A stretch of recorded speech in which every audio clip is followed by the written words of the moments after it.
Happy New Year, everyone. Welcome to 2025 and welcome to Cosmic Diaries. This is Priya Kala, your astrologer, and today we're looking at the astrology for January 1st to January 7th. But of course, before I get into the week, quick overview of the year, because this is a big year we've got coming up, 2025. The planets are on the move and we have major planetary shifts. Outer planets are shifting. So we're entering a whole new era now, and 2025 is a transition year into this new era. So through the first half of the year, we're in a process. Mars and Venus are both in their retrogrades back and forth. Mars is currently retrograde as we enter the year, and then Venus stations retrograde in March, just after Mars stations direct. So we're the first half of the year is a lot of us reevaluating our desires and what we want out of life and who we are today and realigning with who we've become. Also, anytime Venus and Mars are involved, our relationships and finances and creative matters come into focus. So the first half of the year, all these matters are in flux right now, and it's only by around April, May, that we'll be ready to move ahead into a new phase. So be patient through this process in the first half of the year.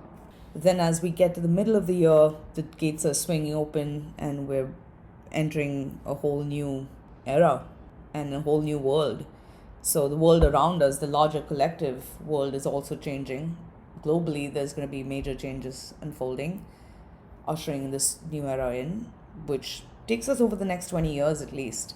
So pay attention to what's unfolding with you around then, because then as the year ends, starting September onwards, we're stepping back to tie up loose ends and to wrap up unfinished business, or then clear space for the new opportunities that have arisen and that we can now see on the horizon.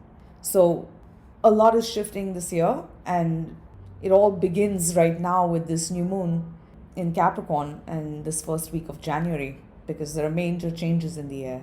So before I get into the aspects, thank you for tuning in, and a warm welcome to everyone, whether you're new to the channel or you've been around for a while. I appreciate you, and I hope you stick around in 2025, because I plan to bring you a lot more videos and audios. So on that note, if you haven't subscribed to the channel already, please do subscribe. I appreciate your support and it'll help me get the word out as well. So with that, let's just begin, because January begins on an intense and powerful note. Change is in the air, but so is magic. I've been saying this, but it's true. Mars is now approaching in opposition to Pluto, which is exact on the 3rd of January. And before that, on the 2nd, Venus enters Pisces, which is a sign of her exaltation.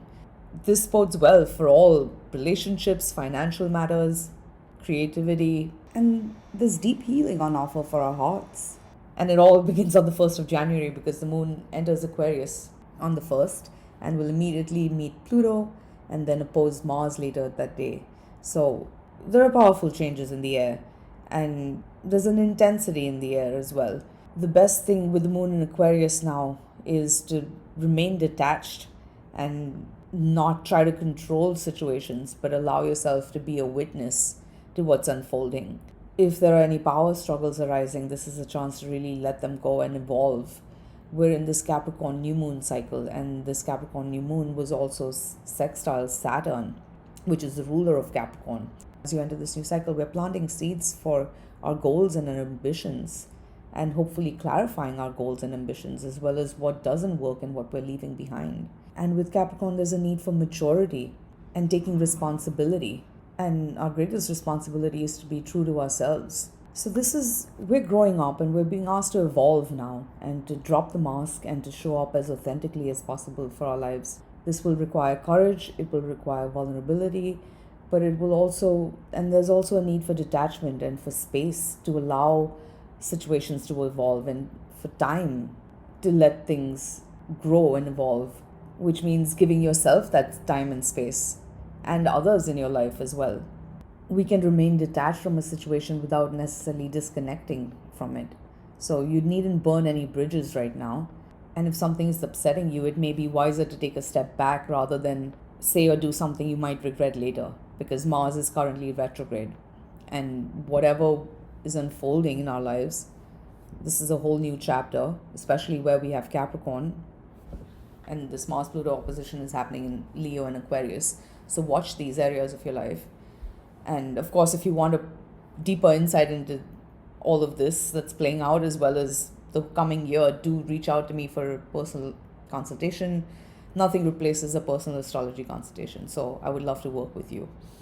But coming back, what's unfolding now, there's a need for maturity for us to grow out of old patterns so we can step into who we are today consciously and create our lives consciously, rather than giving in to old fears, because things are stabilizing now, and the only thing that we have to fear really is fear itself, because that's the only thing that can cause us to act out in a way that's ultimately self-destructive. So a little patience and a little detachment will go a long way as you move through the first, and acknowledge what we don't have total control, but we have the power to change ourselves, and change always comes from inside out. So the more we can accept reality as it stands currently, and life and situations as they currently stand, we can find the power within ourselves to change what needs to be changed. Because on the 2nd, the moon continues to move through Aquarius, and it will aspect Jupiter and then Mercury. And we're learning new information and feeling the mood is social. We're making important connections and we're seeing new ways forward. We are in this new cycle now. So be open to inspiration, be open to serendipity, and keep an open mind. But if you're upset about something, certainly work towards letting this go and remain detached from outcomes right now, because it could be very easy to create a mountain out of a molehill if you're upset about something. And there's no need now to burn bridges. If anything, with detachment, there can be deep healing here, even where you feel like you've been caught up in a power struggle. The more you can let go of fears or anger or pain or resentment, or any fears surrounding success or failure or rejection, and dropping the pride and ego and masks, and allow yourself to be vulnerable, there can be a sense of really reclaiming our power in situations. At best, really, the mood is optimistic right now. So even if it's cautious optimism, you have every reason to feel optimistic. So stay focused on your goals, then you can make wise choices moving forward as you learn more information. Because as the moon grows now, there's more coming to light, and we're seeing new ways forward, because this is also Mercury moving out of shadow phase, and Mercury is moving into new territory for the first time since November 25th. So you might want to look at what was going on around the 25th, because now we're moving ahead with a deeper understanding of where things stand. Then late on the 2nd of January, Venus enters Pisces. Venus is exalted in Pisces, which means she's at her best in this sign. She's most comfortable and able to express her energy at the highest level. And Venus rules our finances, and matters of our relationships, and all matters of the heart, and creativity, and beauty, and love. There's deep healing on offer now, and this Venus and Pisces transit bodes well for all these matters. Venus will be in Pisces until February 4th, but then Venus does retrograde on the 1st of March and will come back to Pisces again. So more on this later, but this energy is extremely creative and musical and magical and loving and dreamy and perhaps even glamorous. At best, this is a chance to heal our hearts, heal relationships, and really find the depth of potential in situations, both financially, creatively. There's an endless well and source of love, creativity, and magic and abundance, and most importantly, unconditional love that's available to us now with Venus moving through Pisces. But it's up to us to look beyond the surface of things and surface glamour of things, and to really get to the heart and soul of situations, to see what something truly is, and what something's truly worth even, and what something feels like. So the only downside is if you are feeling disillusioned by something, then at best this is a chance to let go of fantasies and dive deeper. It's only our expectations that cause us disappointment and bring disillusionment. So the more we can let go of expectations and start to just accept situations as they are, and seek depth and clarity, and peer into the heart and soul and depths of situations, we can find ourselves feeling replenished rather than drained, as we start to see the beauty in life and its endless potential. It's a matter of where we are feeding our attention and energy. So it's time to grow up and grow out of empty fantasies. And some of this might be painful, but trust that what we're filtering through is ultimately going to leave us something that's golden and real and true and indestructible and eternal. Really, what that is love. Love is the only thing that outlasts everything. So use this time to heal yourself and find the depth in your own heart. Then you can be open to share and receive the love within and around you because it's there. Soon after Venus enters Pisces late on the 2nd, just after midnight on the 3rd here in New York, Mars will oppose Pluto. So the powerful change is afoot, and as I mentioned with Venus and Pisces, magic is in the air, and there's a sense of facades dropping and masks dropping now. So we're getting to see true colors. At its depth, this is a purification process showing us what's truly golden, valuable, and precious in situations, and the reality of situations and the true potential of situations. Be in no denial. When someone shows you who they are, believe them. And if you say you want something, then ask yourself if your actions are in alignment with your words. If you feel like you're getting a sense of cold feet from something you thought you wanted before and now you're not so sure about, move slowly, because before you burn bridges or cut something off that you might later regret. At the same time, you can't lose what's real, so you needn't hold on or cling to anything that's changing or evolving. Nor do you need to fear losing anything or anyone that you truly love or that's truly worth something. So the first thing we can do right now, 2nd, 3rd, these first few days of January, is remove fear from the equation and then recognize that things are changing, but there really is nothing to fear. And if anything, we're evolving to a new level of experience in our lives, financially, emotionally, creatively, in our relationships, in all aspects. Mars is in Leo. This is a core personal transformation. And we can't control everything around us, but we do have power in terms of how we show up for our own lives. So be true to yourself above all, and stay true to your heart and soul, and seek depth and clarity. Then you can trust that you'll magnetize whatever you most need and desire to you, and the connections and relationships that are right for you. And you can attract those experiences without having to cling to anything. And the more authentic you are, you can trust that you're going to attract connections and opportunities that see and appreciate the real you and value you for who you are, not just the surface appearances of what you look like or social status or whatever. These are hard connections. Also, this is the second Mars-Pluto opposition. The first opposition took place at the end of October, as I mentioned. But the next Mars-Pluto opposition takes place in April. So this is part of a larger ongoing story and drama that's playing out, which is a reminder that, what's happening right now is not final. So all the more reason to move in awareness, because if we try to manipulate situations right now, they're going to catch up with us later, and we will likely to regret it later. So, just be as authentic and true to yourself and remain detached from outcomes, then trust that the changes that need to happen will unfold perfectly and perhaps more magically without you having to do very much at all.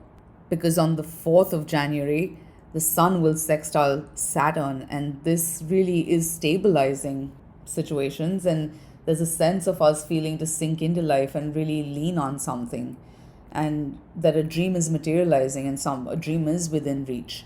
We're giving shape to our life and our dreams and our ambitions and goals, and we're seeing very real ways forward now. And hopefully you can see the support that's very much present in your life. And if not, then it may be a matter of, reaching out and asking for the help that you need, because it is present, and we're certainly moving over a threshold. So dare to dream, then you can see how you can make them a reality. And what's unfolding now should be really inspiring and filling us with a lot of hope. Because on the 5th of January, so the 5th, the moon continues to move through Pisces until 2 in the afternoon, and then the moon enters Aries. And once the moon enters Aries, it will trine Mars and then sextile Pluto. So on the 5th, we're feeling quite in the afternoon, once the moon enters Aries, we're feeling quite passionate and things are moving. So we seem to be taking action, or then at the very least, there's a sense of feeling like we can be ourselves and feeling safe and returning to a sense of inner confidence. If though you're still struggling with this energy and if something's making you feel fearful, this really is a chance to find that inner confidence and to stay present and in the moment and just move in a spirit of self-acceptance as well. You can only be yourself and you've come this far. So whatever comes next, you can handle. Because on the 6th, Mars will return back to Cancer as it continues its retrograde phase. And on the 6th, Mercury squares Neptune. So this aspect, with Mercury being the planet of the mind and communication, and the square to Neptune, can feel like a sense of a fog if we seek answers externally. So if there are any insecurities arising or any old fears or doubts, try to move inward and try to rise above insecurities and leave any emotional baggage behind and flow with this energy as best as possible. You may not have all the answers right now, but all the answers that you need are already within you. A square needs inner resolution. And with Mercury square Neptune, if we look externally and try to make sense of things externally, it's gonna feel like we're looking through a hall of mirrors. So don't look to others for answers. Look within, and you'll have clarity on how to move ahead, because the moon continues to move through Aries, and then it will sextile Jupiter later in the morning at about 11:40 a.m. and then reaches the first quarter phase at 6:57 p.m. on the 6th of January. So this is a turning point. Now we're halfway between the Capricorn new moon, which took place on the 30th of December, and the Cancer full moon, which is coming up on the 13th of January. This first quarter moon is a chance to check in with yourself and check in with your goals, realign with your goals, look at the progress that you've made so far and where you want to go from here. So we're taking stock on the 6th, and you can consider this a bit of a vantage point, allowing you to make necessary adjustments about where you want to go next. And in some ways, it may feel like, being alone at the base of a mountain that you have to climb, but have more faith in yourself. With the moon in Aries, again, drop any fear. This is not about success or failure, but about your ability to be true to yourself and live a life that's authentic as you pursue goals and ambitions that are important to you, regardless of what anyone else thinks. This is not about success by anyone else's standards, but by your standards. And if anything, now that we're in this new Capricorn cycle, past Pluto's transit, hopefully we've all learned that success, ultimately, all the success in the world would mean nothing if it didn't mean something to us. And Capricorn really speaks about success, but really it's about mastery and the hard work and dedication that it takes to achieve our goals. So you can achieve whatever you set out to achieve, but make sure that it's a worthy cause for you to be pursuing. And we're finding inner strength now to reach for what we want. So on the 7th of January, the moon will trine Mercury, and then it enters Taurus. Trine Mercury, square Mars, and then it enters Taurus and will square Pluto immediately. So for the first half of the day on the 7th, the mood is still fiery, passionate. We're having communication, learning information, finding a sense of direction, and making progress at best. There could be undercurrents of nostalgia, and if there are any heavier emotions arising or fears or insecurities, release them consciously as you turn this corner. And also acknowledge how you feel now, because with the moon square Mars, there could be deep, passionate emotions arising. Fears, insecurities, but also desires. Whatever it is you're feeling, you don't have to act on anything you feel, but at least acknowledge it. Then you can work through these emotions consciously rather than have them project out into your world in unconscious ways. Because then once the moon enters Taurus, it's going to square Pluto immediately. So again, we're turning a powerful corner. And at best, hopefully, we're getting grounded and realizing how secure we are in our worlds. So we're reclaiming our power in a sense in our lives now, in our ability to find contentment and acceptance for our lives as they evolve. This is also Mercury's final day in Sagittarius on the 7th of Jan. So keep an open mind above all and keep your sense of perspective and be philosophical about what's unfolding. We're seeing the road ahead, and tomorrow, once Mercury enters Capricorn, the mood will shift and we're reaching a vantage point in terms of being able to make important choices and decisions. So more on that next week. But for now, as you can see, 2025 begins on a very powerful note, and we're ready to make some powerful changes, and life is asking us to evolve. So this is all about authenticity and daring to drop the mask and be absolutely authentic as we show up for our lives, and most importantly, to be honest with ourselves. Yes, there is an element of risk involved with whatever is unfolding now, and it is kind of taking us to the knife's edge of things, of life. But at the same time, hopefully we're learning that there are greater forces, benevolent forces in this universe, and this universe is a benevolent universe that loves you and cares for you and wants to help you, wants to see you succeed. Because a goal that you have, a dream or ambition you have now, or a vision you have of your life long term, is very much possible and within reach, and it's a matter of us just now reclaiming our power in our lives so we can open up to receive and share the love we feel and to invite in greater prosperity into our worlds. So it's a magical week and there are changes in the air, but this is exciting and good news. So lead with love and an open heart, and you can find a way to wield your magic and draw into your world whatever you most desire and need. So with that, I'll stop here for now, but obviously it's a big year. I'll have a lot more to say about it in the coming days and weeks. So if you haven't already subscribed to the channel, I hope you do subscribe and stick around. And I thank you so much for being here with me through the years. And if you're new, then today for finding this channel. And I look forward to being your astrologer in the times to come. This is Priya sending you all my love from New York and all my wishes for a happy, magical, loving 2025. Namaste and catch you next time.